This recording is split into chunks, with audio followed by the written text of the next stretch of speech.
Hello, this is Goku4271, back here with my Legend of Zelda series review, this time, Majora's Mask. My fifth in my series review. And, let's start with the story of the game. Okay, the story is that Link's adventure lands him in a magical world of Tamara, where ever-present clocks count down the hours until a menacing moon falls from the sky above. When his horse and ocarina are stolen by a strange masked figure, Link embarks on an urgent quest to solve the mystery of the moon, save the world from destruction, and find his way back to the peaceful land of Hyrule.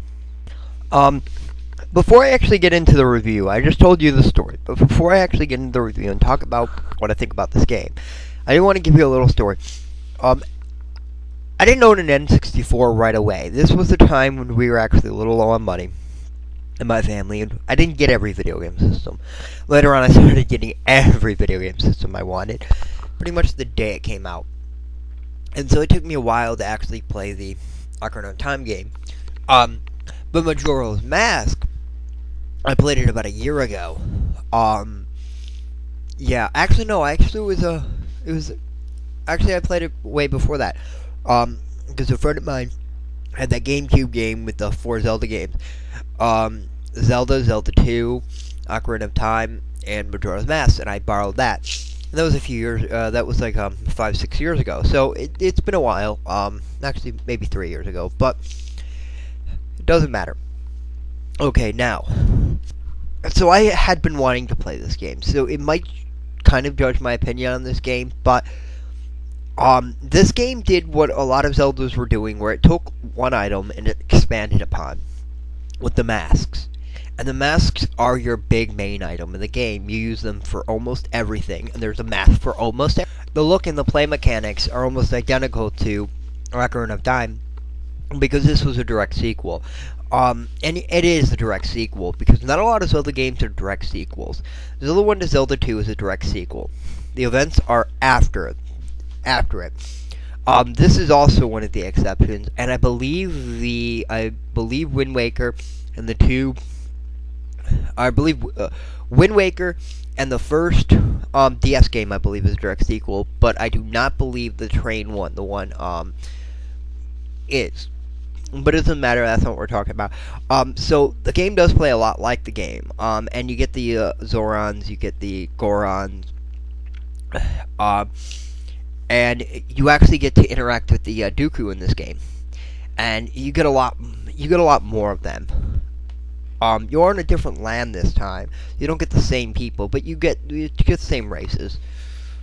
Very much like a lot of Zelda games, you have one human or one Hyrulean city. I believe they're Hyruleans. You're not on Hyrule, but whatever their race is, Elven, whatever they are, you get one of those, and that's Clocktown, and you interact with Clocktown.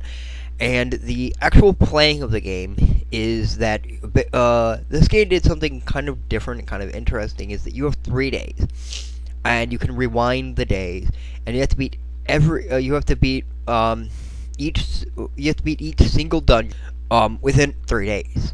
And this is not 3 actual days, this is 3 game days. So you don't have a lot of time to do anything. And there are magical things to speed up slow down your time, and speed it up for that matter. But you don't have a lot of time to do what you need to do. And so it takes a lot of stuff to do it. But I believe your items do transfer back. The whole idea of this game is actually very flawed. There are only 4 dungeons in the game, not counting the moon. And the game's not short per se, but it was a quickly rushed game, so the game is nowhere near as good as Ocarina of Time, even though it looks and plays very similar to it. The game itself is nowhere near it. It's a fun game. It's worth trying. It's worth playing if you're a Zelda fan. And if you're not and you like these type of games, they're really good. The puzzles are fun, the game is fun, but the game is flawed. There are a lot of flaws in this game. Not flaws that will completely ruin the game, but it does feel rushed. I don't know, like, I can't think of any particular things off the top of my head that I would complain about the game, other than the fact that you only got 3 days to do the things, and you have to replay levels several times, and you have to redo things over and over and over again. That was irritating, because there are certain events that you have to replay for things to happen, and that gets very old very fast. But yeah, I get this game about a 7.5 out of 10. It is a play. This is Goku4071 here with my 5th video in my Legend of Zelda series review, Legend of Zelda Majora's Mask. I will be back with Wind Waker, which Wind Waker, a very good game. Gotta play it. It's the first GameCube game, but I have something to talk about that game when I get to it. See you next time.